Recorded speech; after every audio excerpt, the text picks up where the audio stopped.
Chapter 10. Your right to be rich. It is your right to be rich. You are here to lead the abundant life and be happy, radiant and free. You should, therefore, have all the money you need to lead a full, happy and prosperous life. You are here to grow, expand and unfold spiritually, mentally and materially. You have the inalienable right to fully develop and express yourself along all lines. You should surround yourself with beauty and luxury. Why be satisfied with just enough to go around when you can enjoy the riches of your subconscious mind? In this chapter, you can learn to make friends with money, and you should always have a surplus. Your desire to be rich is a desire for a fuller, happier, more wonderful life. It is a cosmic urge. It is not only good, but very good. Money is a symbol of exchange. It means to you not only freedom from want, but beauty, luxury, abundance, and refinement. It is merely a symbol of the economic health of the nation. When your blood is circulating freely in your body, you are healthy. When money is circulating freely in your life, you are economically healthy. When people begin to hoard money, to put it away in tin boxes and become charged with fear, there is economic illness. Money has taken many forms as a medium of exchange down through the centuries, such as salt, beads, and trinkets of various kinds.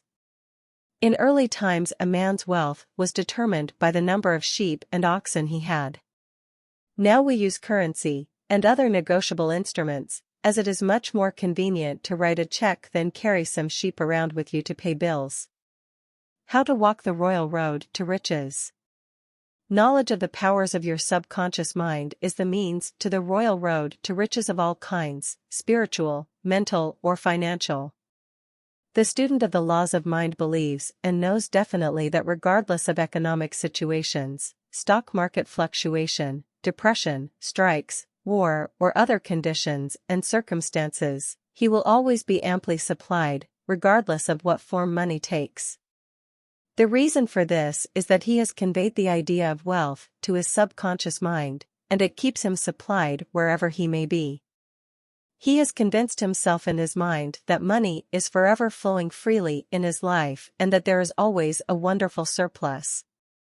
Should there be a financial collapse of government tomorrow and all the man's present holdings become valueless, as the German marks did after the First World War, he would still attract wealth and be cared for, regardless of the form the new currency took. Why you do not have more money? As you read this chapter, you are probably saying, I am worthy of a higher salary than I am receiving. I believe most people are inadequately compensated. One of the causes many people do not have more money is that they are silently or openly condemning it. They refer to money as filthy lucre, or the love of money is the root of all evil. Another reason they do not prosper is that they have a sneaky subconscious feeling there is some virtue in poverty.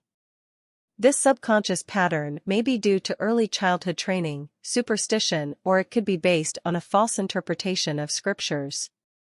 Money and a balanced life. One time a man said to me, I am broke. I do not like money. It is the root of all evil. These statements represent a confused, neurotic mind. Love of money, to the exclusion of everything else, will cause you to become lopsided and unbalanced. You are here to use your power or authority wisely. Some men crave power, others crave money. If you set your heart on money exclusively and say, money is all I want, I am going to give all my attention to amassing money, nothing else matters, you can get money and attain a fortune, but you have forgotten that you are here to lead a balanced life. You must also satisfy the hunger for peace of mind, harmony, love, joy and perfect health. By making money your sole aim, you simply made a wrong choice. You thought that was all you wanted, but you found after all your efforts that it was not only the money you needed. You also desired true expression of your hidden talents, true place in life, beauty, and the joy of contributing to the welfare and success of others. By learning the laws of your subconscious mind, you could have $1 million or many millions, if you wanted them, and still have peace of mind, harmony, perfect health and perfect expression. Poverty is a mental disease. There is no virtue in poverty, it is a disease like any other mental disease. If you were physically ill, you would think there was something wrong with you. You would seek help and do something about the condition at once. Likewise, if you do not have money constantly circulating in your life, there is something radically wrong with you. The urge of life principle in you is toward growth, expansion, and the life more abundant. You are not here to live in a hovel, dress in rags, and go hungry. You should be happy, prosperous, and successful.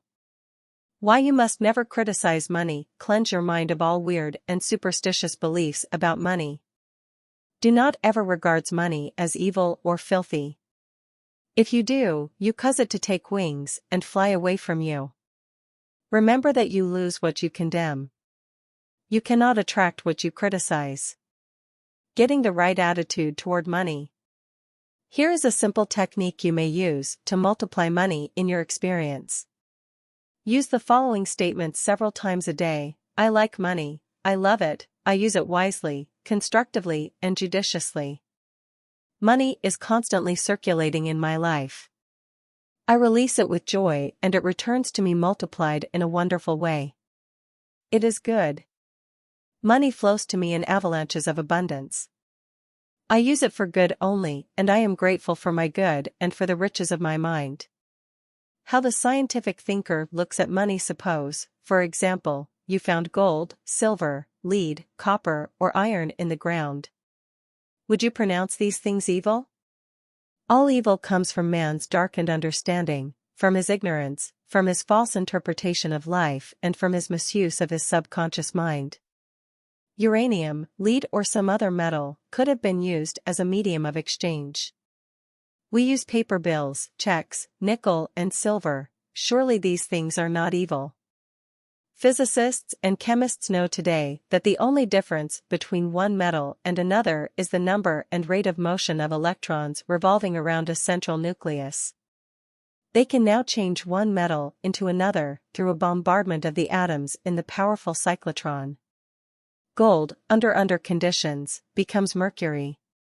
I believe that our modern scientists in the near future will be able to make gold, silver, and other metals synthetically in the chemical laboratory. The cost may be prohibitive now, but it can be done. I cannot imagine any intelligent person seeing anything evil in electrons, neutrons, protons, and isotopes.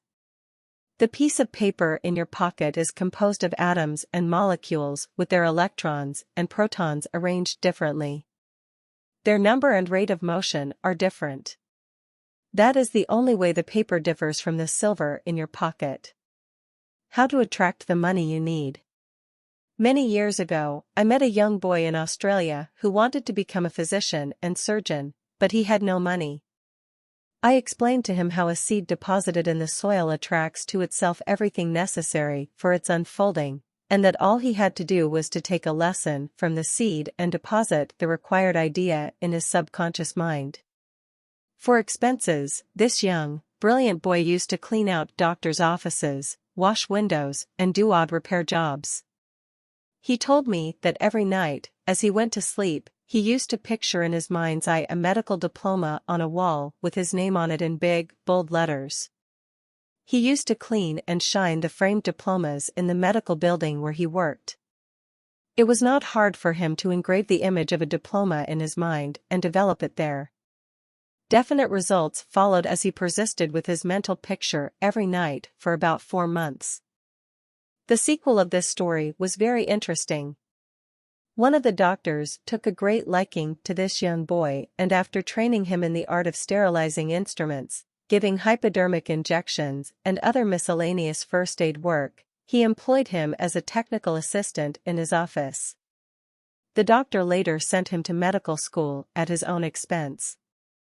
Today, this young man is a prominent medical doctor in Montreal, Canada. He discovered the law of attraction by using his subconscious mind the right way.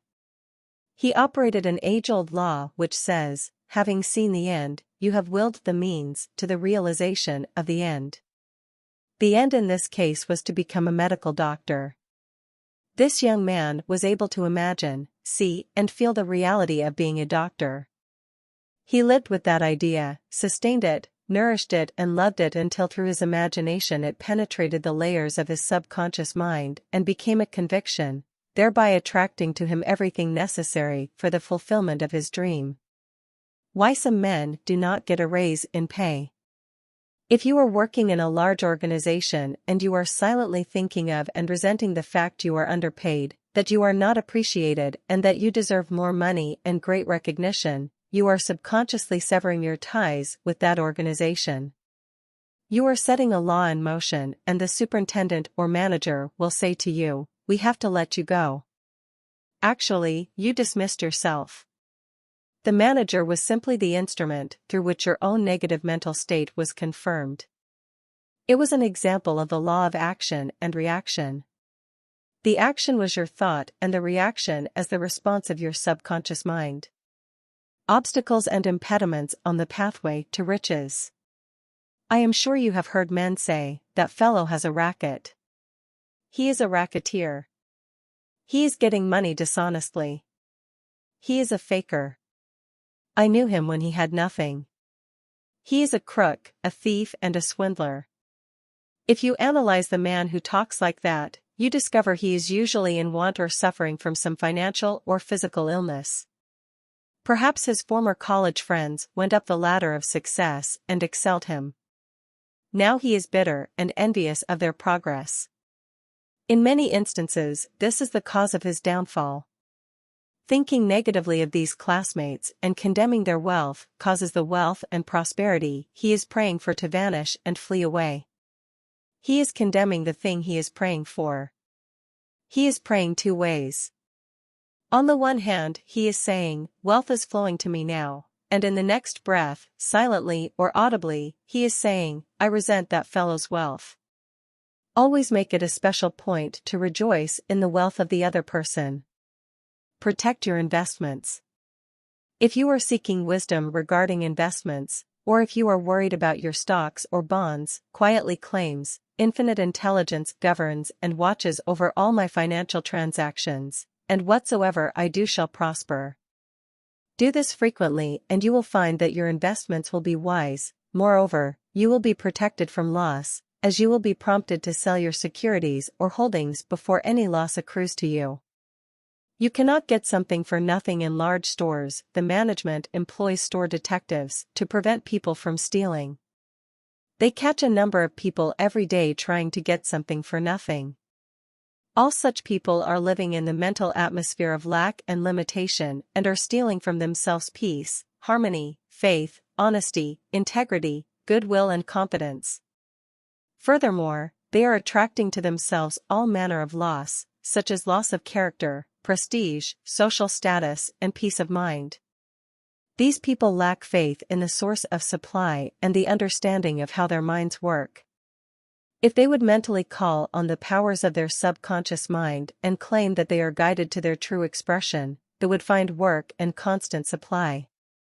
Then, by honesty, integrity, and perseverance, they would become a credit to themselves and to society at large. Your constant supply of money. Recognizing the powers of your subconscious mind and the creative power of your thought or mental image is the way to opulence, freedom, and constant supply. Accept the abundant life in your own mind. Your mental acceptance and expectancy of wealth has its own mathematics and mechanics of expression. As you enter into the mood of opulence, all things necessary for the abundant life will come to pass. Let this be your daily affirmation. Write it in your heart: "I am one with the infinite riches of my subconscious mind. It is my right to be rich, happy, and successful. Money flows to me freely, copiously, and endlessly. I am forever conscious of my true worth.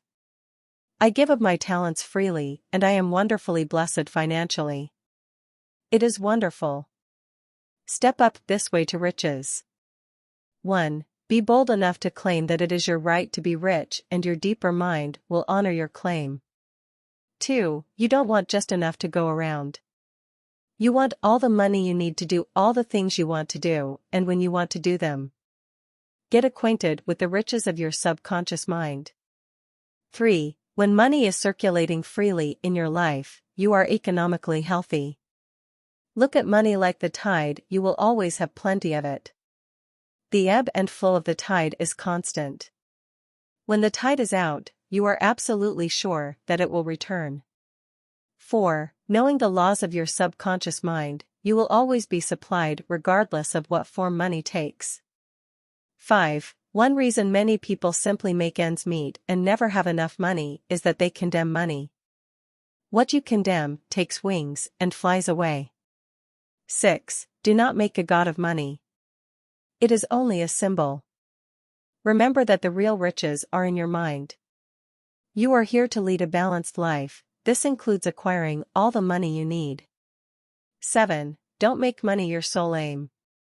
Claim wealth, happiness, peace, true expression, and love, and personally radiate love and goodwill to all.